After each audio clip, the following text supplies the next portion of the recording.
mind, just start back over.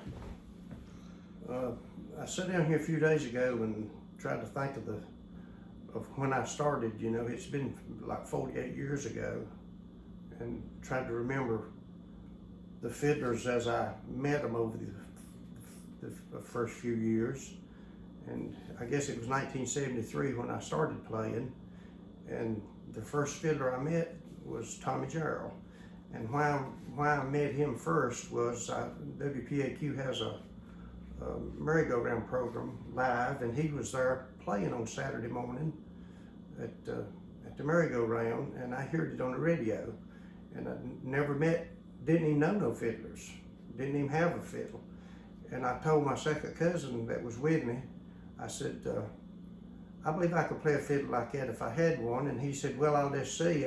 When we got to his house, he goes busting upstairs and comes back with an old fiddle, about this much dust on the case.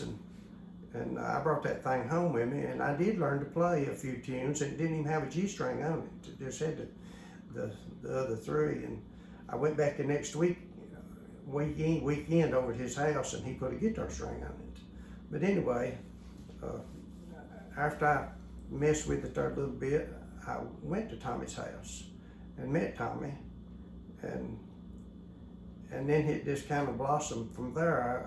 I just kept meeting people, and so I sat down the other day and kind of tried to remember all of them. And it, like I say, Gerald was the first one, and Calvin Hilton was a guy that lived at Patrick Springs, Virginia. Was the second person I met that played fiddle. Melvin Sladen lived at over near Dobson was the next one, and then Rafe Brady lived at Hillsville, and Ivan Webb lived at Floyd, and then Taylor Kimball lived at Laurel Fork, Virginia. Ernest Stanley lived up on top of the mountain near there. Walter Morris, Ernest East lived in Surrey County here, and Benton Flippin, and Everett Dawson, and lived up in Virginia, and Kyle Creed lived in Virginia.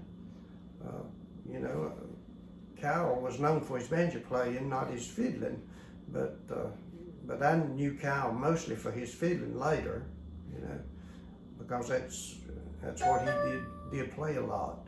But I learned tunes from all these people as I was meeting them, and I've sat down and tried to remember some of the tunes that they played that I learned along, and now everybody plays those tunes, you know. But at the time, like Gerald, you know, played Rockingham Singing, some of those tunes that none of the rest of the fiddlers around in this area, I don't think much played at that time. But you know, after a few years of meeting him, everybody plays them. And then Cabell Hilton, I learned to play Richmond from him, but it's a little bit different than most everybody else plays Richmond. And then Melvin Sladen, you know, and Rafe Brady, and just all them people had tunes that I learned from them that hardly any of the other fiddlers would have played. So I've got that down, and we'll play some of those tunes as we get to them if you want to. Okay, yeah.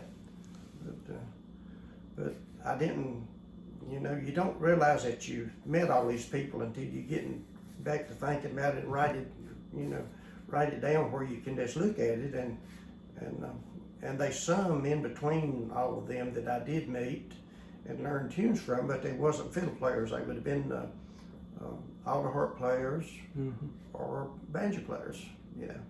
But I was focused on the fiddlers here when I was doing this. So, but we'll play some of those tunes if you want to. Okay, yeah.